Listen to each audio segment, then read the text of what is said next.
I'm Apostolic, not confused. Real talk for Apostolic teens with Jayla Dixon.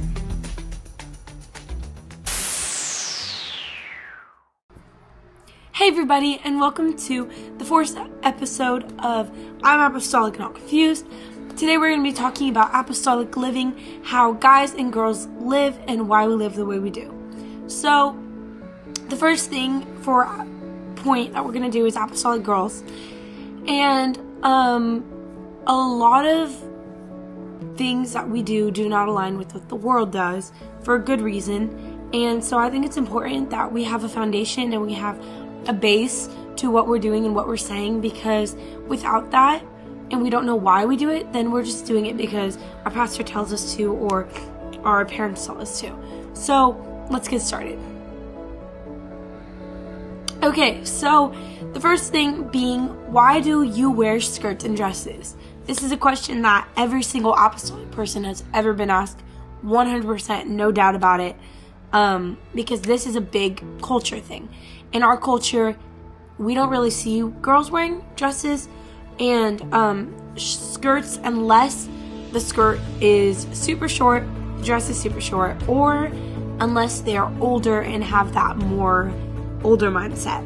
And so I answer people and I tell them, because the Bible teaches us to dress modestly, and because there is a difference between men and women, and that is how I show that difference.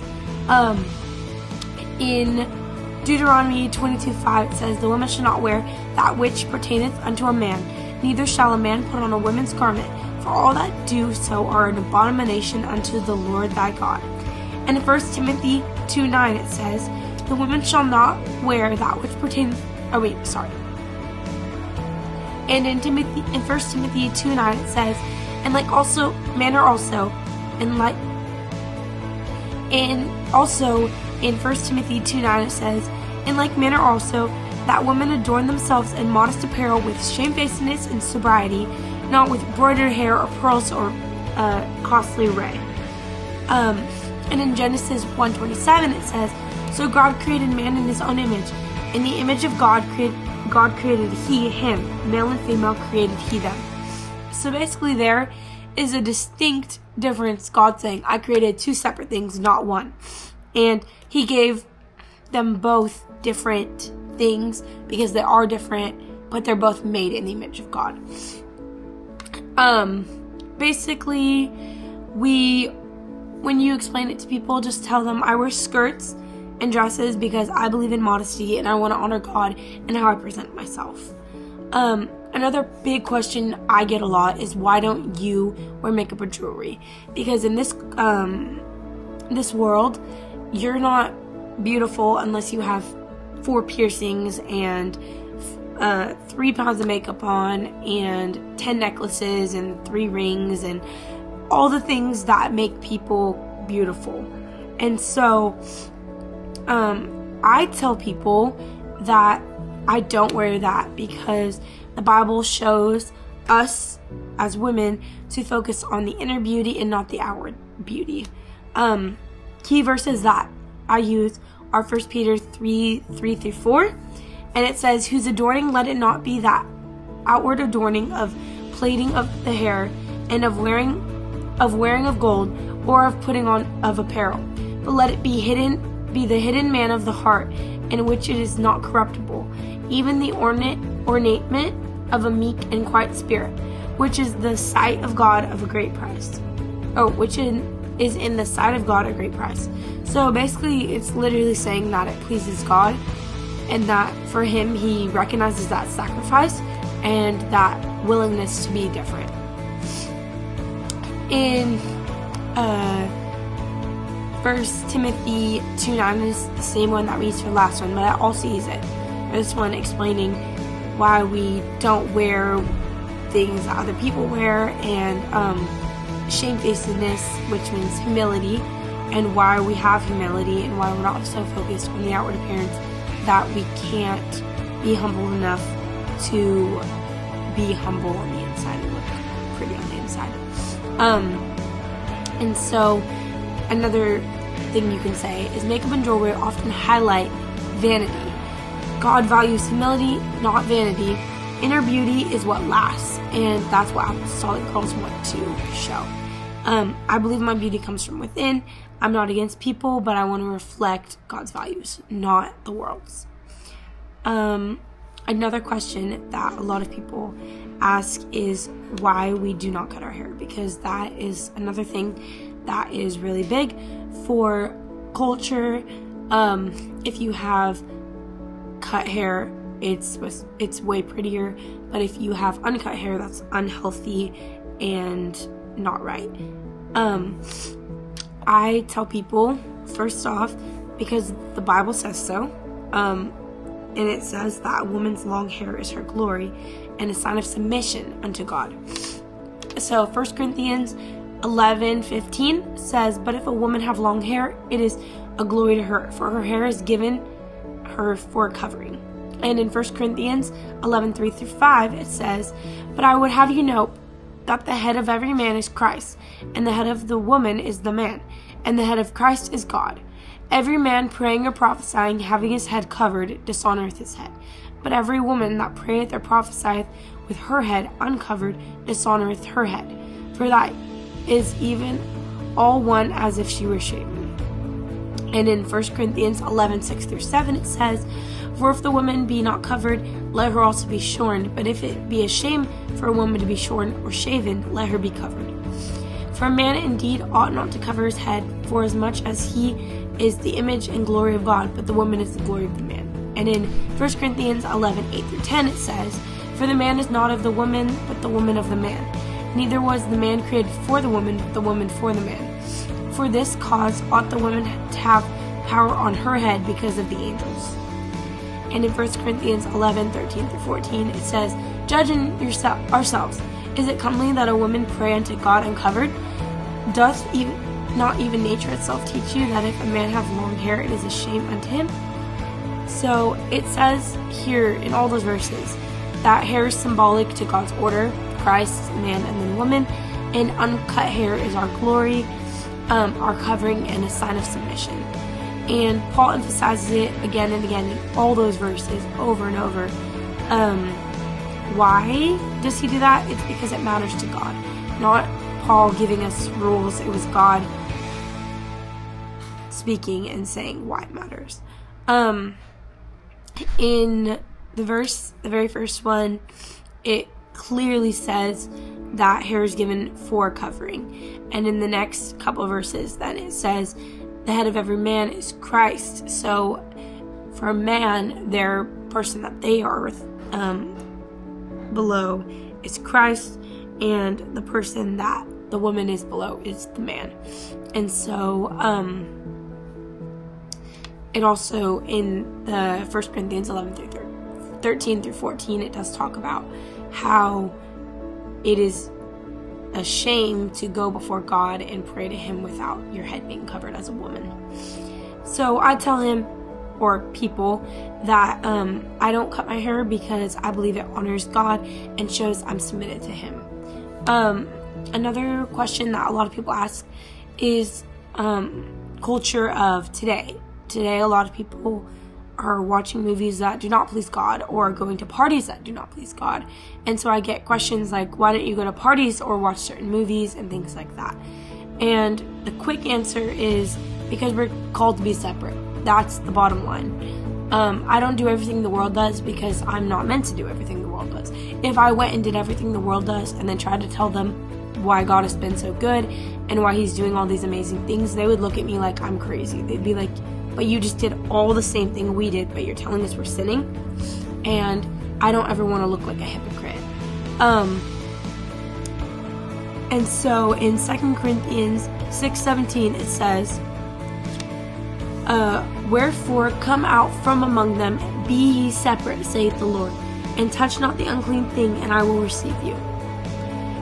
There's also Psalms 101:3, I will set no wicked thing before my eyes. I hate the works of them that turn aside, it shall not cleave to me.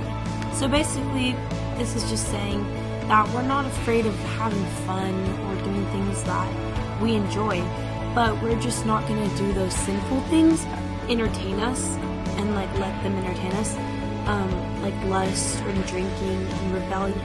If it doesn't please God, then we're not going to do that, because we love God more than we love the world. And it's not about having rules and regulations. It's about protecting the spirit in which we do things. And I'm not trying to say that, what I explain to people is, I'm not trying to say that I'm better than you because I don't do those things. I just believe that I need to stay spiritually strong, and that I need to be able to stand in my beliefs, and I need to protect what goes in my mind and my mouth and my heart, because that's what I need to do in order to get to heaven. A lot of people will ask you, don't you feel like you're missing out, or like, isn't that so sad that you can't do all these things? And I tell them, like, most of the time I tell them no, like, nope, I'm not living to have fun in the world. I'm living for something more than just fitting in. And so I explained to them that living holy brings me peace and brings me purpose and gives me joy. And the world promises that you'll have so much fun, but Jesus gives me freedom. So why would I go and have all the fun in the world but lose my soul? And so the second part of this podcast is why apostolic guys live the way they do. And a lot of people in our religion will be like, oh, like, guys don't have as many rules, they don't have as many whatever. But guys do have things that they give up to. Apostolic guys don't just talk about being different, they live it as well. I've seen it. And then again, we're not doing any of this to be perfect, but we're doing it to please God. And so a question that, or one of the things that makes guys different is they don't cuss or flirt or joke around like the other guys. And a quick answer you can give them is, first of all, we do it because the Bible tells us to be examples of purity. And in 1 Timothy 4:12 it says, "Let no man despise thy youth, but be thou an example of the believers in word and in conversation, in charity, in spirit, in faith, and purity." In Ephesians 4:29, "Let no corrupt communication proceed out of your mouth, but that which is good to use in edifying, that is, it may minister grace unto the hearers." So basically it's telling us, don't just say whatever you want, which would involve cussing and all that. And James 3:10, "Out of the same mouth proceeded blessing and cursing. My brethren, these things ought not be so." So you should not be over there preaching over the pulpit or telling people about God and then cursing and cussing. I had this revelation the other day. I was thinking about it when I was preparing, and when people were asking Peter and telling him, "Oh yeah, we know that you know Jesus," the first thing he started doing was denying it. And they were like, "No, we know. Like, you give yourself away by how you're talking." And what he did to prove that he was not like Jesus was he cussed. He started cursing. And so when we start cursing, that's showing that we are not in alignment. Another question for guys, normally they don't wear shorts or tank tops, and they're normally clean cut. And the answer is, again, modesty applies to men too, not just women. In 1 Corinthians 6:19-20, "What know ye not that your body is the temple of the Holy Ghost, which is in you, which ye have of God, and ye are not your own? For ye are bought with a price. Therefore glorify God in your body and in your spirit, which are God's." We don't even own our bodies. God owns us. God died for us. God created us. He's done everything. We are blessed to be living in this world. Romans 12:1, "I beseech you therefore, brethren, by the mercies of God, that ye present your bodies a living sacrifice, holy, acceptable unto God, which is your reasonable service." This isn't even a burden. It is your service. It is your duty. It's something that makes sense, and you should be doing it. And so what guys can say is, the way I dress reflects who I belong to. I want people to see Christ in me, not just a trend. Another question that guys probably get asked, I'm not a guy, I don't know, but would be, why don't you date around or mess with girls? And so the first thing is because I would explain it as men can show respect and control. And in 1 Thessalonians 4:3-4, it says, "For this is the will of God, even your sanctification, that ye should abstain from fornication, that every one of you should know how to possess his vessel in sanctification and honor."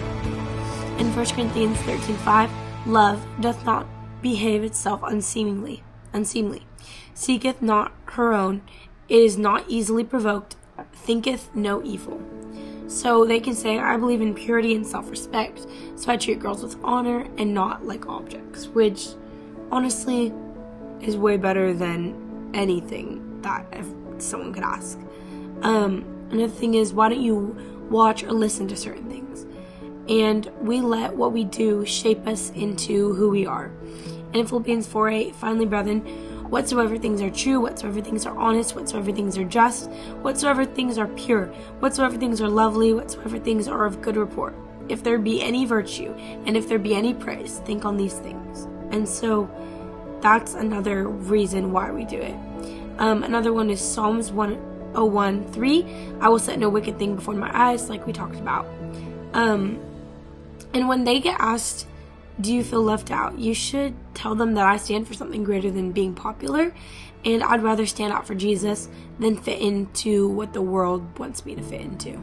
And I'm not ashamed of living holy. So thanks for listening to episode 4 of I'm Apostolic, Not Confused. Whether you're a guy or a girl living for God, just know this, that you're called, you're chosen, and you are never alone. Catch you next time. Stay strong, stay different, and stay apostolic.